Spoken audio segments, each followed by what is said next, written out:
Olá, boa tarde. Quinta-feira, dia 23 de outubro, começando agora mais uma edição do programa Conecta. Hoje, diretamente aqui do auditório Antonieta de Barros, na sede da Assembleia Legislativa, no centro de Florianópolis, onde acontece um evento especial, o Seminário Comunicação que Protege, promovido pelo Comitê Integra, Comitê Integrado para Cidadania e Paz nas Escolas. Eu sou Delona Bus, jornalista da TV da Assembleia Legislativa. Aqui comigo está meu colega Marcelo Espinosa, também jornalista aqui do Parlamento Catarinense. A gente vai atuar na cobertura desse evento realizado pela Assembleia Legislativa de Santa Catarina. Marcelo, esse seminário começa daqui a pouquinho, às 14 horas. Ele é dividido em dois momentos. O primeiro é uma mesa redonda. Exatamente, Luana. Boa tarde a quem nos acompanha pela TVAL. Este evento, promovido pelo Comitê Integra, que é aquele grupo formado por várias entidades, órgãos, instituições, para discutir ações permanentes de combate à violência escolar, mediante a promoção da cultura de paz e da cidadania nas escolas. Nós vamos ter discussões sobre o papel da comunicação na prevenção de casos de violência escolar e como a nossa cobertura enquanto jornalistas pode colaborar para que casos como os registrados em Saudades em 2021 e em Blumenau em 2023 não se repitam. Isso, a gente vai ter a participação então, num segundo momento, do jornalista Carco Barcelos, que vai participar a partir das 16 horas, falando sobre o que pode ser feito na cobertura jornalística para fazer uma cobertura correta em casos de acidentes nas escolas, em casos de crimes nas escolas. E agora, às 2 horas, a gente tem uma mesa redonda com a participação de várias pessoas, inclusive jornalistas, também psicólogos e também representantes do Ministério Público, como o nosso promotor de justiça, Diego Roberto Barbeiro. Eu vou chamar ele aqui para participar aqui com a gente dessa abertura ao vivo aqui do nosso evento. Diego, muito obrigada pela sua presença aqui. Eu queria que tu falasse um pouquinho sobre o trabalho do Ministério Público. Você estava conversando com a gente antes, falando que participou da criação, inclusive, do CyberGaeco, que veio também motivado depois do que aconteceu aqui em Santa Catarina. Queria que falasse um pouco dessa história para a gente, por favor. Perfeito, uma boa tarde a todos. O CyberGaeco ele foi idealizado justamente nesse momento, né, no pós 2021, com a intenção de criar um grupo de trabalho especializado na investigação, na detecção e buscando prevenir possíveis atos que fossem planejados ou praticados em ambiente virtual. Então, com a criação em 2022 do CyberGaeco, em 2023 ele passou a atuar com 100% de suas forças e após então o episódio de 2023 também foram momentos de muito trabalho para tentar dissuadir qualquer tipo de ameaça e qualquer evento e tentar levar a população catarinense a sensação de paz e segurança para que as escolas não parassem, né? Como se dá a atuação do CyberGaeco, especificamente nessa questão da prevenção da violência escolar? Tem a participação de outras instituições, de outros órgãos? Como que é esse trabalho? O CyberGaeco, sendo um braço do GAECO em Santa Catarina, ele é formado pela Polícia Civil, pela Polícia Militar, pela Polícia Penal, pelo Corpo de Bombeiros Militar e ele tem juntamente com o Ministério Público, né, esse grupo que reúne profissionais de diversas áreas, cada um com seu banco de dados, com a sua expertise, para que as decisões investigativas elas sejam tomadas da forma mais célere possível. Porque quando falamos em crime virtual, cada segundo é o divisor de águas entre acontecer ou não acontecer, entre termos consequências ou conseguirmos atuar preventivamente. Então é a junção da expertise de cada profissional de cada área que forma uma investigação mais robusta, pensando não só na dissuasão do evento danoso, mas lá na frente da responsabilização criminal também. Diego, você estava falando que esse trabalho é feito na internet, né? E também é onde acontece muito planejamento de possíveis crimes, inclusive nas escolas aqui de Santa Catarina. Vocês têm um levantamento, assim, é possível dizer que o trabalho de vocês já evitou futuros crimes? É possível dizer que sim, né? Não só nós, como da Polícia Civil, da Polícia Militar, de todas as instituições. Nós não gostamos de falar em números, porque todo assunto que envolve a temática ele tem que ser tratado com muito cuidado, né? Para não parecer que há um desafio em superar algum número. Mas sim, foram várias situações várias mesmo, em que um potencial ato foi detectado prematuramente e permitiu a interlocução com agentes de segurança, com a rede de apoio para tentar entender aquele momento, né, e quando foi necessário, claro, usar dos mecanismos legais para coibir os possíveis atos. Bom, a gente agradece a participação do promotor Diego Barbeiro, um bom trabalho e uma boa participação daqui a pouco aqui no painel. que agradeço e desejo que o evento seja proveitoso a todos. Ok, então, obrigada. Diego, que vai ser um dos participantes desse seminário que começa daqui a pouquinho aqui na Assembleia Legislativa. Como a gente estava comentando, também vai ter a participação de jornalistas e também da psicóloga Catarina Marques. A gente conversa com ela agora, está chegando aqui com a gente também. Catarina, muito obrigada também pela participação ao vivo aqui no programa Conecta. Você que vai participar daqui a pouquinho dessa mesa redonda, que é psicóloga, né? Eu queria que tu falasse um pouco do trabalho desenvolvido pela Integra, dessa participação. Tu acha que é importante o trabalho desenvolvido também aqui pela Assembleia Legislativa para tentar evitar novos crimes nas escolas? Com certeza, esse evento tem uma relevância social muito grande, né? Nós que somos profissionais da área da saúde, né? Eu sou médica pediatra e psicóloga, a gente percebe o quanto que a saúde mental das nossas crianças e adolescentes anda comprometida e a gente precisa de ações preventivas para que a gente evite a violência escolar.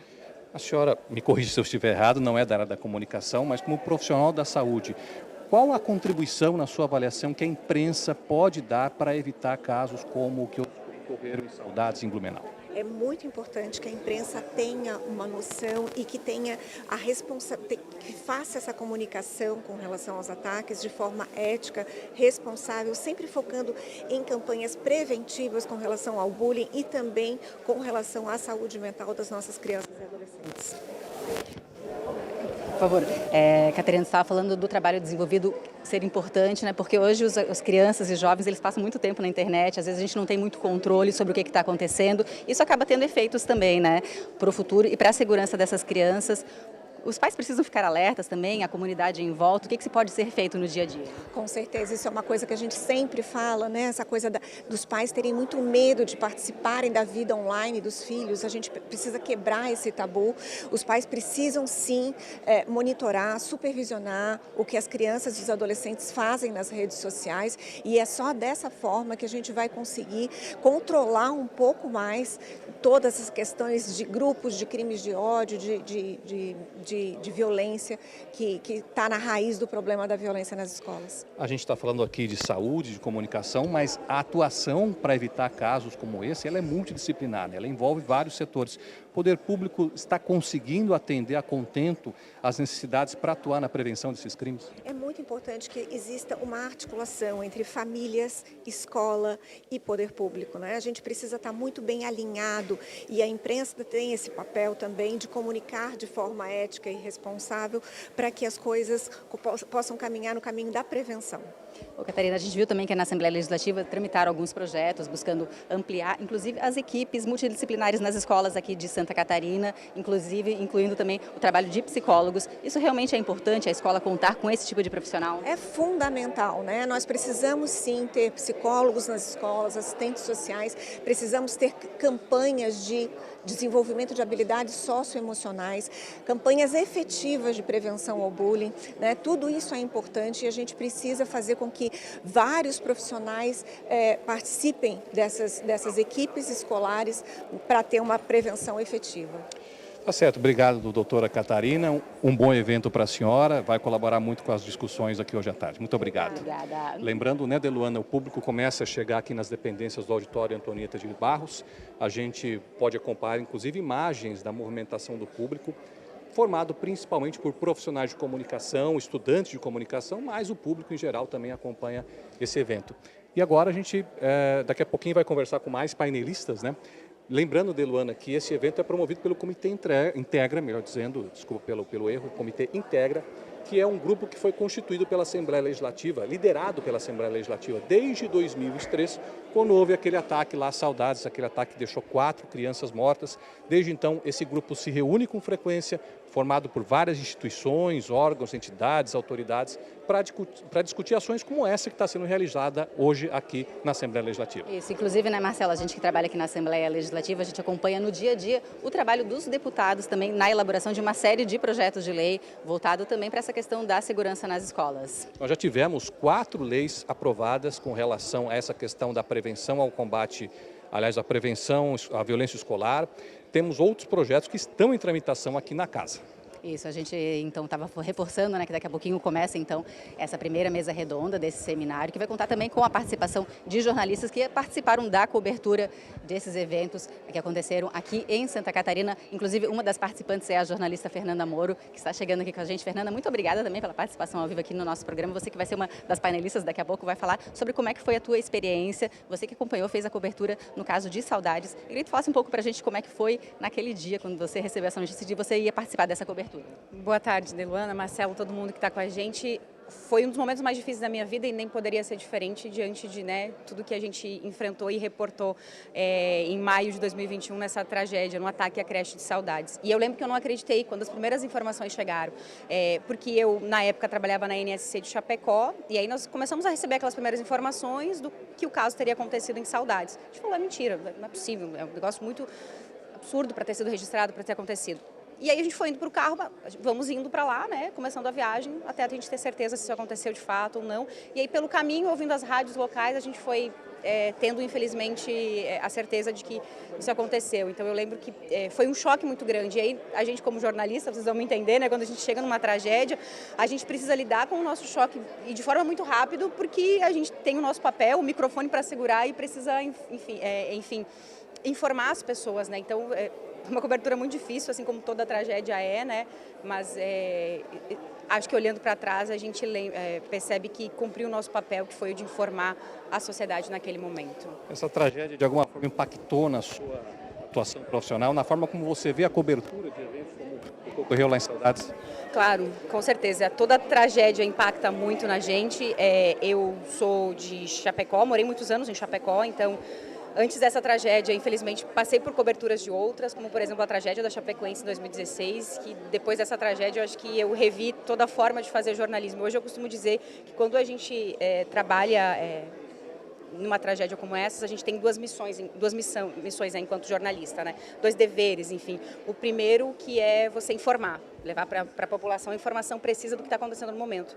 E o outro que é cuidar, que você precisa cuidar das palavras que você está usando nesse momento, o impacto que essa palavra vai ter naquela pessoa que está assustada em casa, assistindo, acompanhando, das imagens que você também está mostrando para esse público. Então, são as 2 missões do jornalismo, né? É o informar, mas também é o cuidar, especialmente em casos de tragédia. Inclusive, o evento de hoje fala sobre isso, né? Sobre essa função do jornalista, da maneira como ele vai informar para o público que aquela tragédia está acontecendo, né? Você estava falando que você chegou, recebeu aquela notícia, eram crianças envolvidas, daí você tem que tomar todo um cuidado com a maneira como você vai falar, as palavras que vai utilizar, qual é o tipo de orientação que você recebe, qual é o tipo de orientação que você passa até para outros profissionais que talvez um dia tenham que passar por uma situação semelhante. E você imagina que isso ainda aconteceu em meio à pandemia.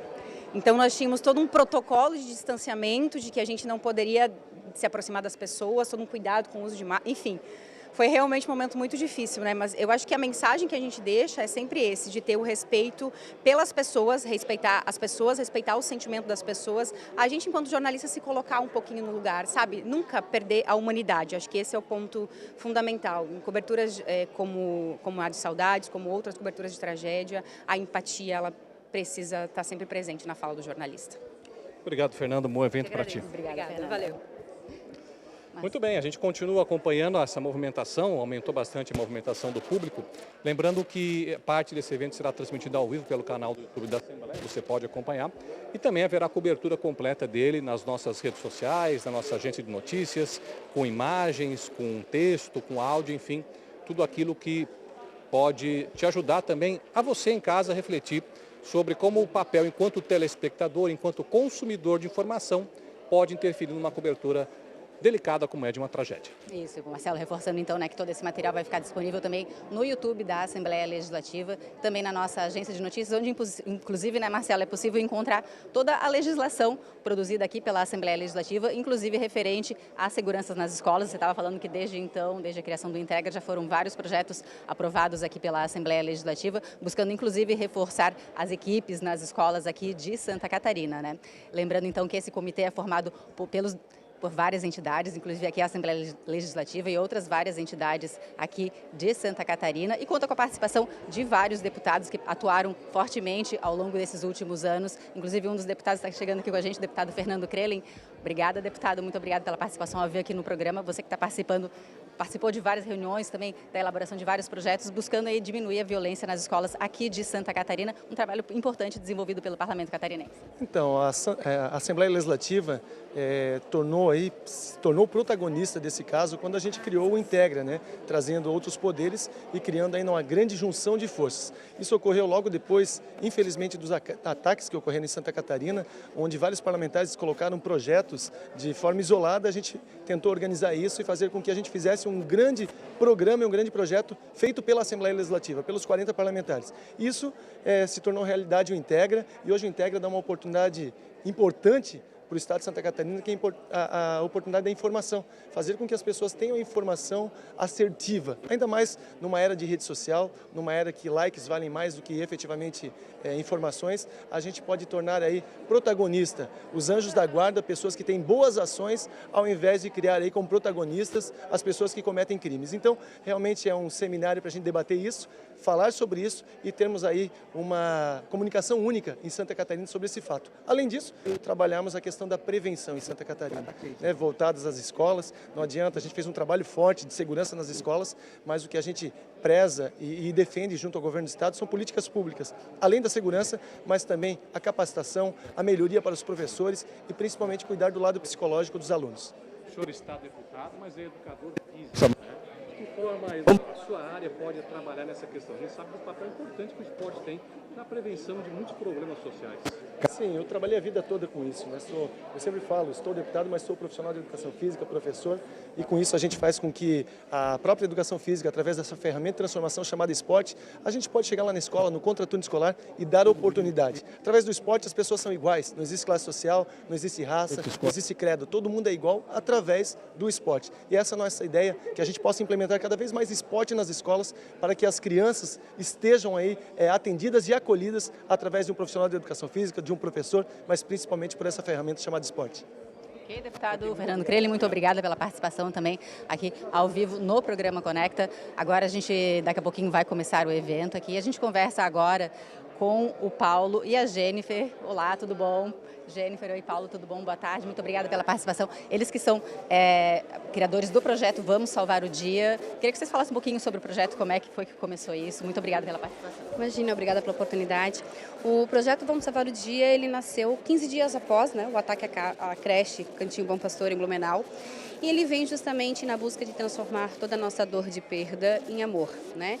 Em amor da forma de despertar pais, educadores, sociedade, para a importância da presença dos pais na vida dos filhos, para a importância dos pais amar os seus filhos, né? E, de fim, educar com firmeza, né? Com preocupação, com segurança e com proteção. Então, o projeto ele vem nessa busca de estar aí transformando toda a nossa dor em amor. E como é que é feito esse trabalho no dia a dia?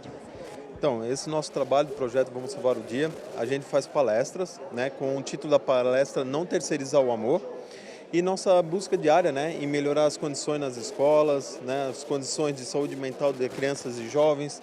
Então nós estamos junto no Integra, estamos junto no governo federal, buscando melhoria na questão de leis, né, para melhorar a questão de segurança nas escolas do nosso estado e, quem sabe, do Brasil, né? O que vocês passaram é uma inversão respeito, porque você tem que informar. Por exemplo, um pai, uma mãe, passou por algo parecido, pela perda de um filho, às vezes por uma situação de doença, que infelizmente acontece. Então, o que a gente fala para os pais quando nós vamos palestrar é que não terceirize o amor dos seus filhos. Hoje a gente vê o crescimento de muitas crianças órfãos de pais e mães vivos, né? E a gente tenta passar dessa nossa dor o viver o hoje, né? Como a gente fala nas palestras, nós saímos de casa às 6h30 da manhã, deixamos o Bernardo, 9 horas tinha acontecido toda aquela tragédia. Então a gente não sabe o dia da manhã. Então a gente tem que amar os nossos filhos hoje, viver o hoje, participar o hoje, ensinar, fazer um ser humano bom para o futuro. Então o que a gente diz para os pais? Vive hoje intensamente, porque do amanhã a gente nada sabe. E para os pais que viveram, né, que vivem esse vazio, essa mesma dor que a gente passa, é difícil até ter palavras, porque o luto é algo muito individual, né? Cada um vive a seu modo e a sua intensidade. Mas a gente conseguir trazer a nossa espiritualidade como força, como algo que nos sustenta e nos mantém, isso é muito importante. Mas mais do que nunca, a gente ter sim acompanhamento psicológico, terapêutico, buscar ajuda psicológica é muito importante. Porque quando a gente perde um filho, a gente perde a vontade de viver. E isso é uma dor latente, diária. Então, busque tudo que te faz sobreviver. Okay. Jennifer e Paulo, muito obrigada também pela participação ao vivo aqui. Muito obrigada. Obrigada. Então, reforçando, né, daqui a pouquinho começa o seminário Comunicação que Protege, promovido pelo Integra, Comitê Integrado para a Cidadania e Paz das Escolas, uma iniciativa aqui da Assembleia Legislativa, reunindo várias entidades aqui de Santa Catarina, com transmissão ao vivo pela TVAL e também pelo nosso canal do YouTube, o Assembleia SC. Então, você segue agora acompanhando a programação desse seminário. Uma boa tarde para todos.